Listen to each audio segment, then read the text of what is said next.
All right. Welcome, everybody. Thanks for tuning in today, and thanks to those of you that are here. It's awesome to have you here. We just watched a video by Judah, who I've really been into. I think his stuff is just awesome and kind of different and unique. I did want to just throw out there, we're trying to kind of watch like one worship song kind of a week before we get into things. And if you're finding people out there that you're really into or that you really like, let me know, tip me off. I always like finding new music and being able to play something that's inspiring. So please do that.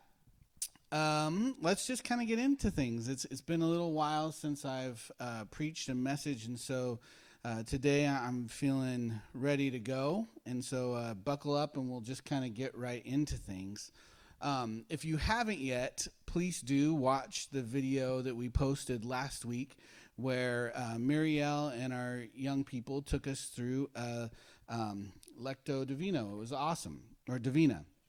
And I loved it. And as I was doing that and participating in that, I found that my heart just kept firing kind of every time Muriel was talking about inclusion and reading the scripture about God, who not only welcomed us into his family, but made a way for us to really function and live inside of that family, as well as invite other people to it. And so as I was meditating with everybody, I just couldn't get that awesome reality out of my spirit. And I kept...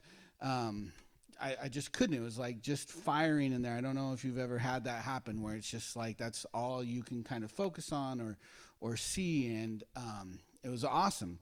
And as that was happening, my heart and my mind kept going back to a story in Scripture that I think just so powerfully speaks to God that way. And it speaks to the reality of what God really cares about. And so I want to get into that scripture, but I realized as I was thinking about that if I'm going to do that, we're going to need to do some serious deconstructing.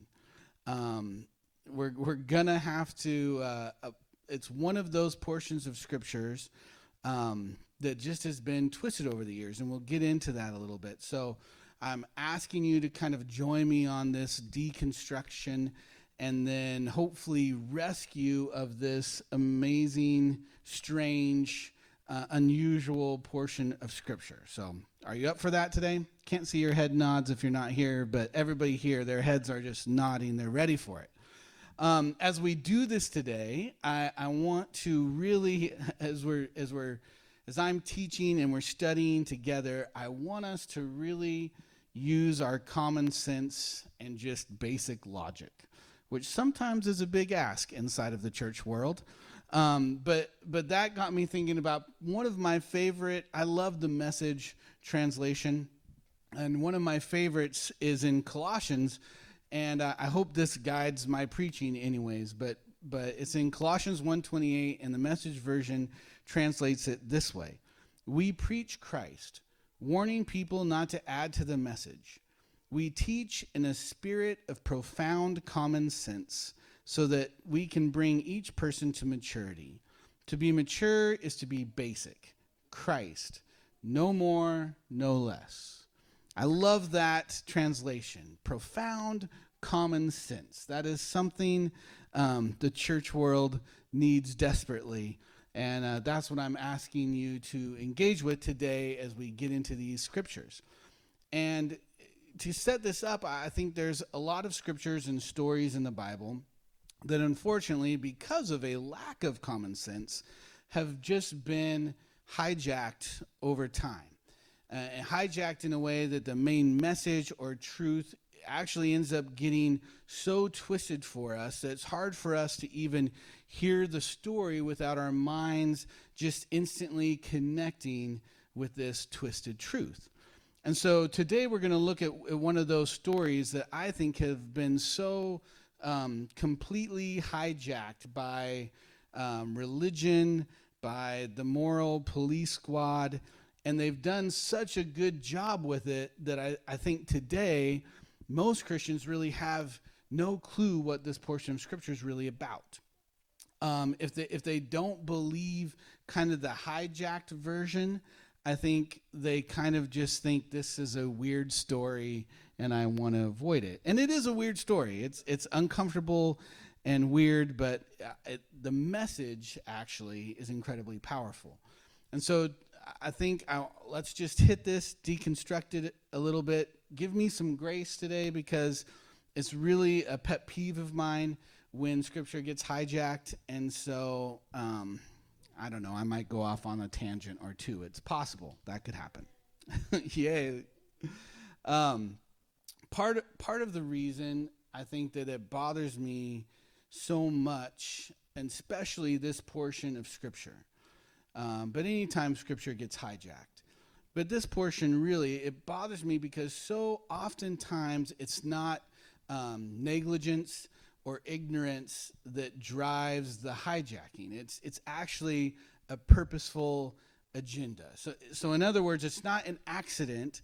It's not just a mistake. It's not that people are like, ooh, we made a mistake about what this Scripture is, that leads to the hijacking or the misunderstanding. Oftentimes it's just people's selfish, broken agendas that lead to the hijack. And I think this is one such story. And so today we're going to look at the story of Sodom and Gomorrah. That's right. For any of you that have been in the church world for very long, you're probably thinking, weird choice, Andrew. And yes, it is a weird choice. And I think if there were enough of you here today to poll, I think that if I were to do that, most people would say that this story, at least in their understanding, has something to do with a city of people that were so stuck in immorality, that they were so sexually wicked that God had to destroy them. More specifically, I think most Christians have been taught to believe that the sexual sin that made these cities so depraved that they incurred God's wrath was homosexuality. And so this story over the years has become to be more about God's dislike for homosexuality, and then thus used to condemn and reject and oppose, really bash any expression of sexuality outside of the traditional straight heterosexual sexuality.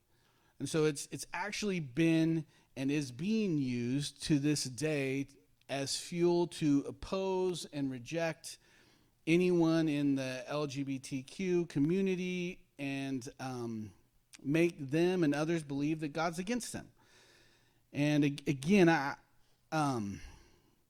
maybe even if you haven't even heard this story, maybe you'd be here or listening, you're like, well, I've actually never even read the story of Sodom and Gomorrah, so I don't have those feelings about it. I would say that you've still been affected by this story. And you've been affected by the fact that there's still places that have sodomy laws in the United States, and that comes from this story. And so they're actually laws mostly used to try to keep homosexuality on the down low, making it illegal. And there's still places where those laws haven't been changed. Nobody holds anybody to them anymore, but there's still places in America that have those laws. So you've been affected by this in some way, shape, or form. And what I believe and what I want to propose to you today is that making this portion of Scripture about that is a gross, dangerous, and really malicious hijacking of this story and of Scripture. It's actually a mind-boggling hijacking in the face of what this story is actually about. And that's why I think it really points all the more to there being an agenda behind it. Does that make sense? Hopefully it will as we get into this a little bit more. And so what we're looking to do today is to take this hijacking and deconstruct it, demolize it a little bit. So hopefully you're ready to do that today. First off, we'll just get this. To make this, and I guess I've said this already, but to make this story about homosexuality and God's distaste for it is just, I don't know how else to say it other than it's incredibly intellectually dishonest and really almost only to the point that you could call it just plain stupid. I don't know how else to say it. To have that be the focus, let alone the point of this story, it's just stupid. And hopefully you'll see what I mean. To do that, to make this story about that, you have to check all reason, all logic, and the common sense that we talked about at the door. Or you have to be focusing with such an agenda and heart of hate towards something or someone that it makes you take giant jumps in logic, common sense, to back up your opinion, feelings, and agenda. And I think if you stick with me, you'll see what I mean. So let's get into the story, all right? Are you interested now if you've never heard the story? My wife is looking at me like, what are you doing?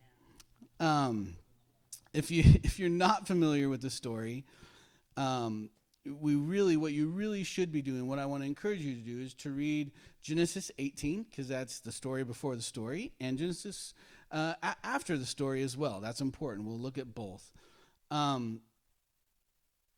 First off, what we know already leading into kind of the famous story of Sodom and Gomorrah is that God is planning on destroying these cities because they're so evil. But in 18, we kind of get a glimpse into why this is happening. And chapter 18 is one of the stranger chapters of the Bible.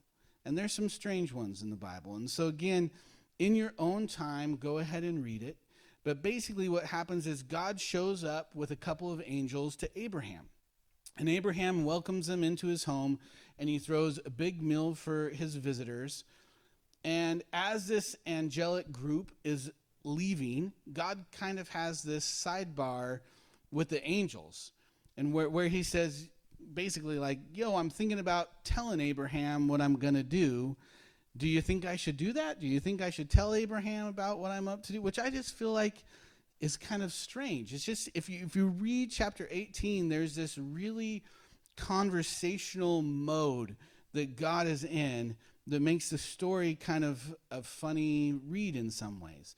And so God does decide to tell Abraham what the plan is, and that's where we'll pick up the story in Genesis 18:20. It says this: Then the Lord said, the outcry against Sodom and Gomorrah is so great, and their sin so grievous, that I will go down and see if what they have done is as bad as the outcry that has reached me. If not, I will know. And I never really noticed this before until I was reading this portion of Scripture. But that, again, is kind of strange. I don't know if you caught it, but God is God's saying here, I've heard news that this place is bad, and I've decided that I need to go check it out for myself. Doesn't that seem weird? Like, it's God. Doesn't God already know what's happening? Doesn't God know everything all the time? I don't know what to make. I have no point with this. I'm just saying that this is strange. God doesn't just know. And who is the outcrying coming from? Where is it coming from? It doesn't say. It just says that there's an outcry from God to God that's reached God. And basically, he has to go investigate it. He's got to go make sure that the outcry matches, or the reality matches the outcry. And I just find that I've got no deep understanding of what that means other than it's so kind of, again, this weird conversational aspect. And so this first off, though, gives us a place that we can apply some common sense and just some logic. Because whatever is happening in Sodom and Gomorrah is so bad, someone or something or group of somethings is crying out to God about it. And so again, with common sense being applied, let's just say that Sodom and Gomorrah was really just a place filled with homosexuals, right? That somehow these two towns were a homosexual mecca back in the ancient times. Do we really think that that is something that would elicit an outcry to heaven? Can we just, again, use common sense? The language of outcry, reaching God, is the same language that we see used in Scripture over and over again when God's people are crying out in Scripture because horrible things are happening to them, right? The outcry that God hears is usually when his people have been enslaved, oppressed, beaten, slaughtered, right? The outcries that God hears are when things are that bad, when injustice is happening. Again, we know the stories where they're being enslaved, mistreated, dehumanized, when other nations were oppressing and dominating and controlling them, and in many cases, killing and slaughtering them off. Do we really think people are crying out to God with that kind of intensity because their town was turning into a gay destination spot? It doesn't make sense. Really, whatever was happening in Sodom and Gomorrah was bad. Injustice and evil was happening. Enough so that there's this cry to God for him to intervene. Folks, it just common sense, it doesn't line up. Moving on, I'll give you lots more that you can apply some common sense to. Moving on, then, in 18, we have this famous conversation with God, between God and Abraham.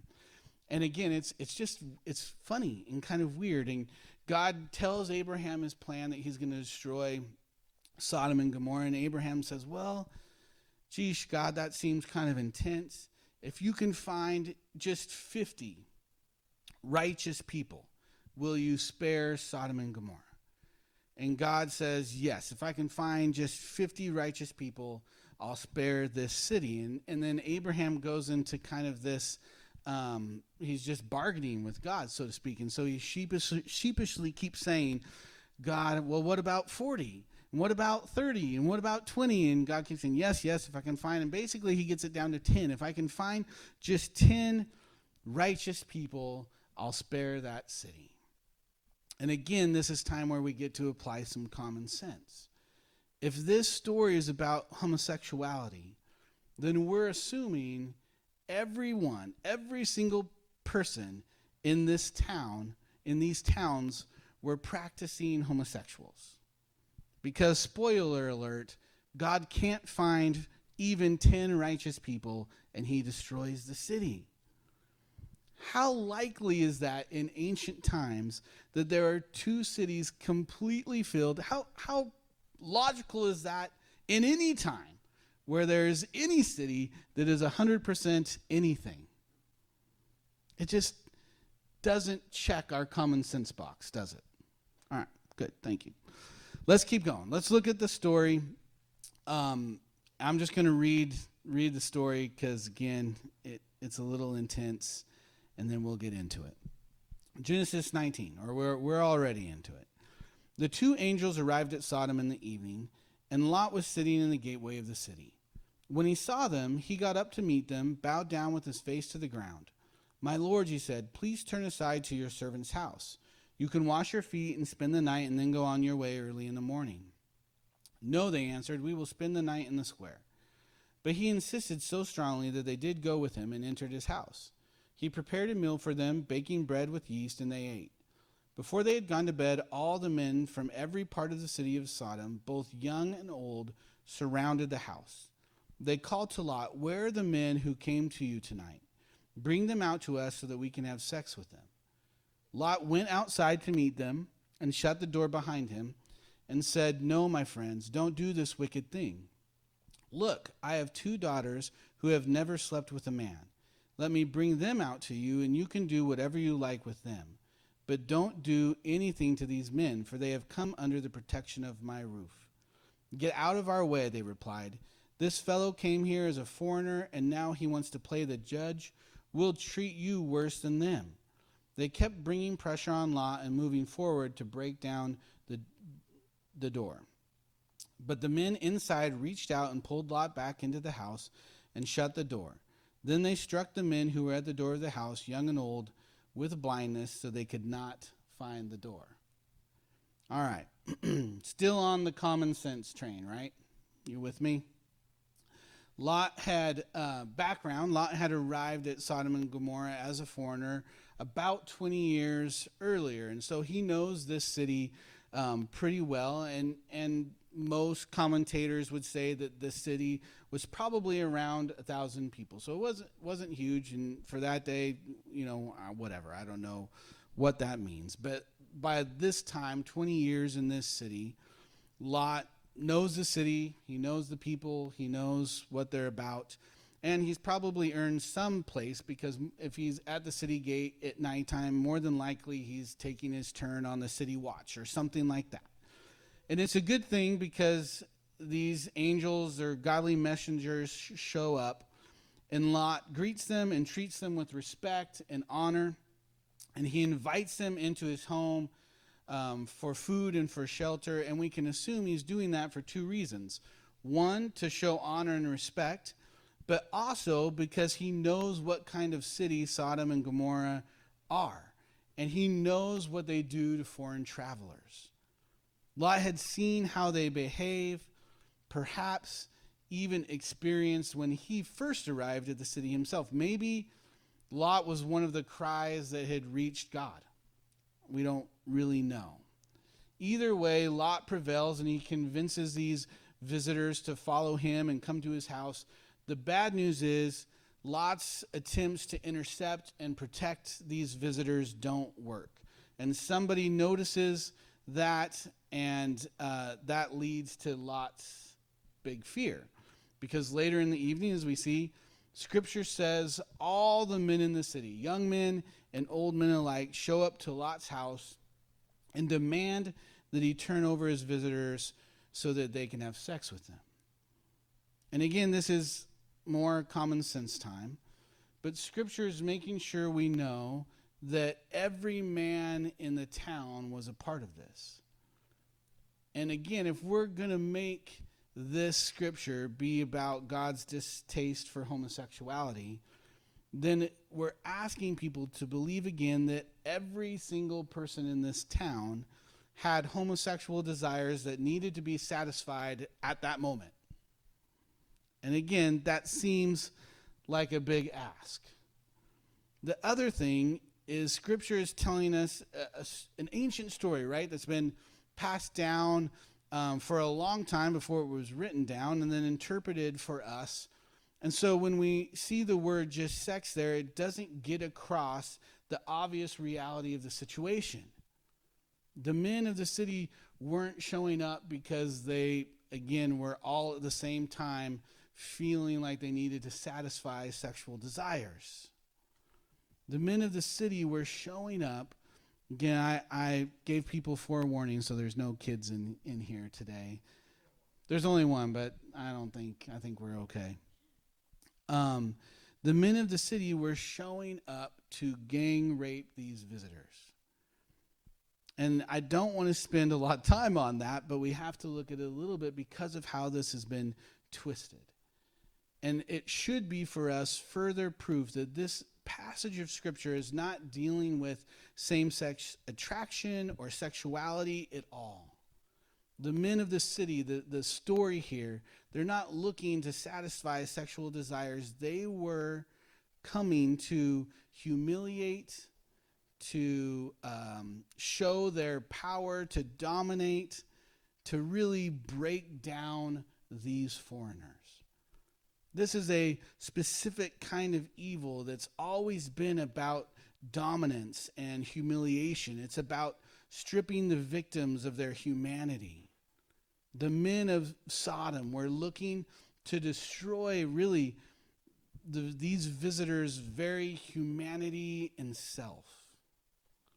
The evil in their hearts was so deep that just the mere presence of a foreigner, of outsiders, brought about this kind of hate that made them want to humiliate, dominate, control people on that kind of level. Now, again, let's just use logic. That sounds like a practice. That sounds like something that would produce an outcry to God, doesn't it? If you were a victim of Sodom and Gomorrah, you were probably crying out to God for some sort of justice. But make no mistake, this is not an expression, again, of same-sex attraction or sexuality. This is about an evil of just dominating and breaking down somebody's humanity. It's about power and it's about control. I think two more, we'll see. Points that just are common sense that should help us deconstruct this text. Help prove to us that this text is not dealing with homosexuality. It's not even dealing with sexual sin on any level for that matter. What happens next is shocking and horrible as Lot tries to reason with this crowd of men, right? He's bargaining with them. He's trying to get them not to act this way towards outsiders.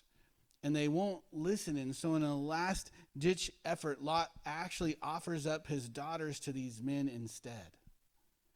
That is shocking and mind-boggling and wrong and horribly immoral. If we're trying to make this story about morality or sexual integrity, then we're saying Lot was actually acting with integrity and morality when he offers his daughters up to be ravaged and raped. That's messed up. And that's why I said on some level it's just stupid. Or you have to be functioning with such an agenda to make this portion of Scripture about sexual morality.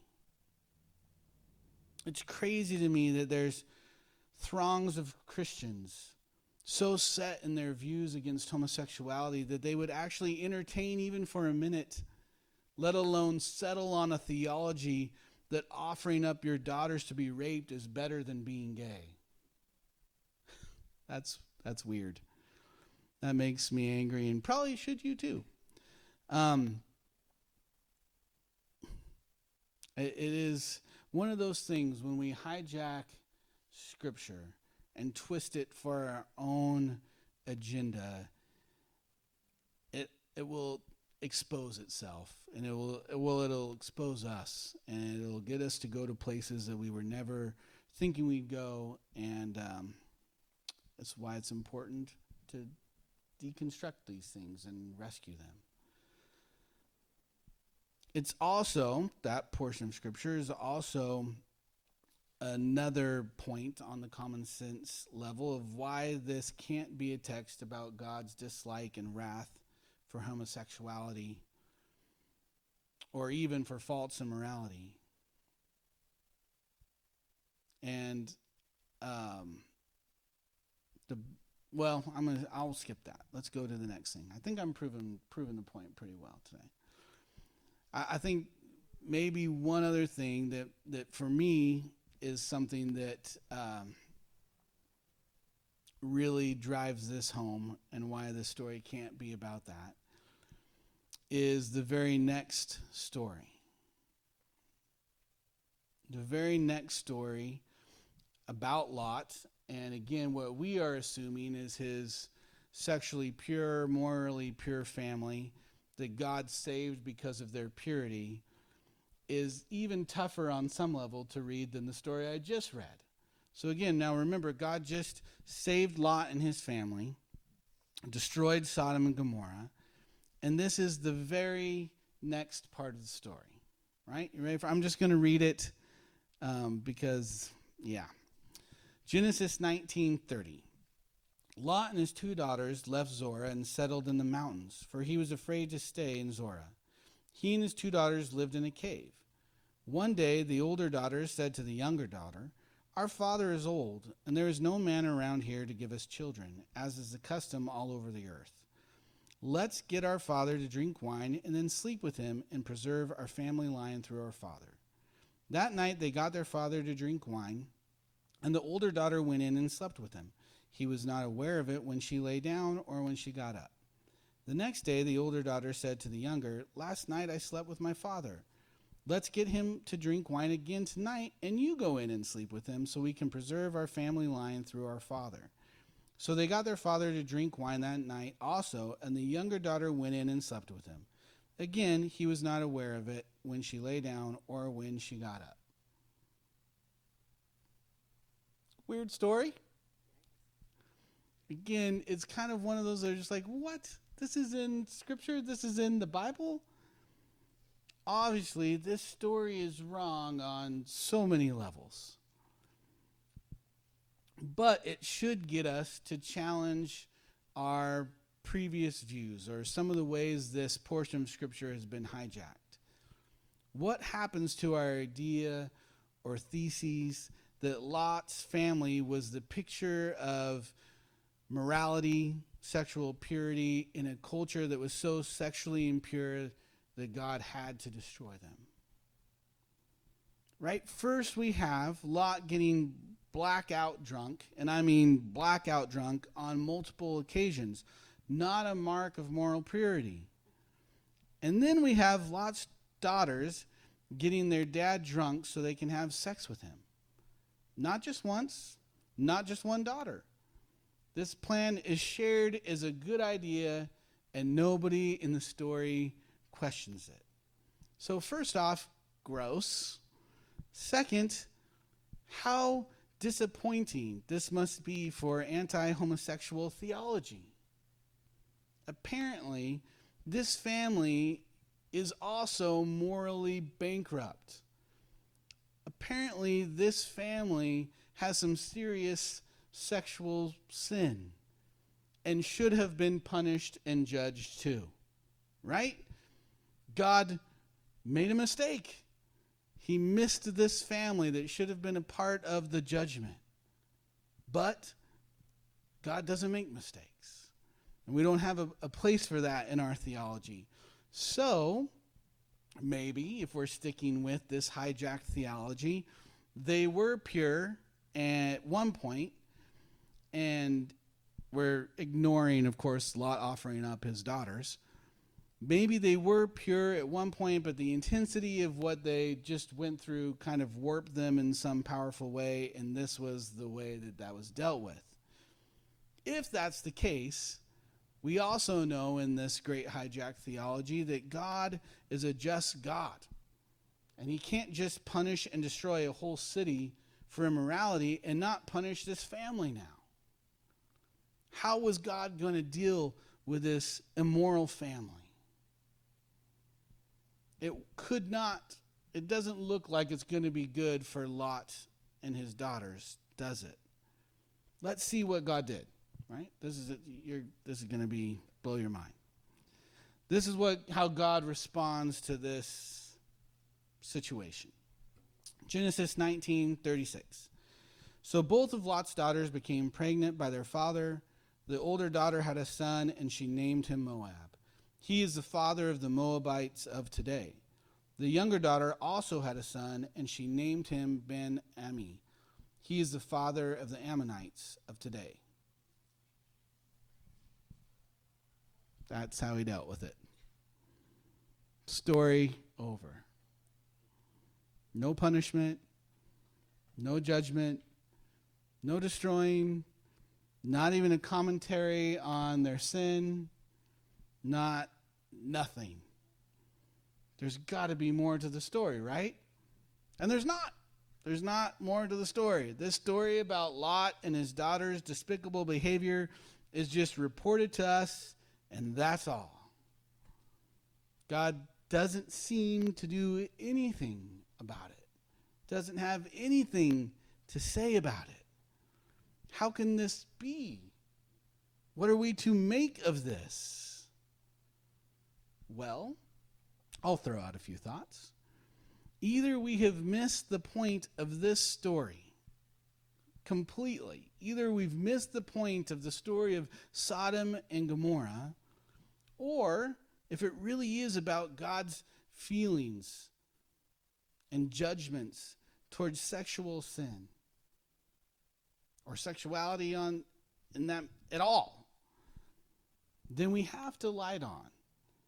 Homosexuality is so bad, God would destroy a whole city and all the people in it, which I know there's probably a group of Christians that would be okay with that. Or, and again, if we light on that, if that's where we're going to go, then we would have to say that that's so bad from this story. But then we also would have to say daughters tricking their dads into having sex with them is actually not really that bad. God judges one and does nothing about the others, so common sense again? You can't be intellectually honest and have one without the other. So is your agenda that strong? Is your bias that strong that you're okay settling on gay is bad and God hates it, but incest is okay? It's just stupid.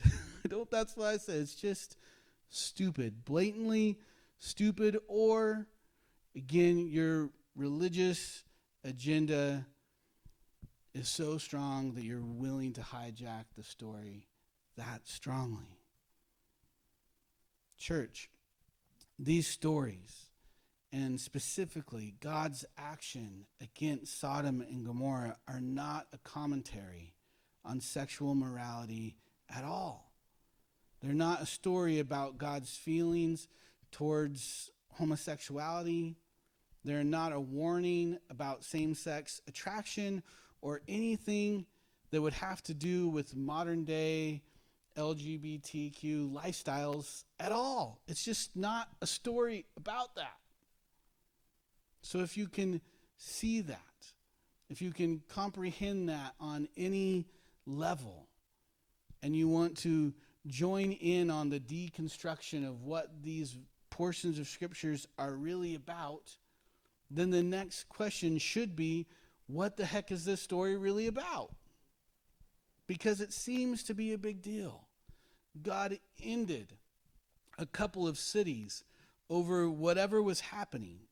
And then he actually uses Sodom and Gomorrah as a warning numerous times through Scripture, Old and New. Jesus himself references this story. So what's the point? What's the issue?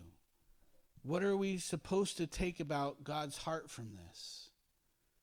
And I'm super excited to get into that next week. We just don't have time. This week was about deconstructing. This week was about demolishing it. We needed to break it down a little bit. We got to give equal or more time to what it's really about. But I'll say this. What do you mean excited to do that?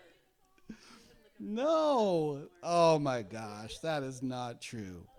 I do believe that what this scripture deals with is so much bigger than where it's been hijacked. And I believe it expresses a picture of God's heart that is so critical for us to see and critical for us to believe and know and live and then express to this world. This story, again, is not about God's wrath. It's so much more about the Creator's great love for us. And I do believe, although the focus of this story is not about sexual morality, it's not about homosexuality, I do think the picture that is expressed to us of the divine's heart will give us an incredible insight and guidance of what our heart should be towards anybody and everybody. It will give us a picture of what our heart and what our action should be to any community of people that is different than us, that lives different than us, that makes decisions different than us. And so I'm excited to get into that because I'm always excited to get to see God's heart. I hope that you've learned something new today. I hope I at least have given you something to think about and ponder. I really hope that you'll join me in being part of the demolition crew to this portion of Scripture so that we can rescue it for what it's really about. And more importantly, I hope that you're intrigued to find out what the story is really about and to get into that next week. I'd rather have you be a part of the rescue crew than the demo crew, but I'd like to have people on both crews. So that will be good. If you have questions, thoughts, send them to me, email them to me, text them to me, whatever. We'll have some fun getting into this next week.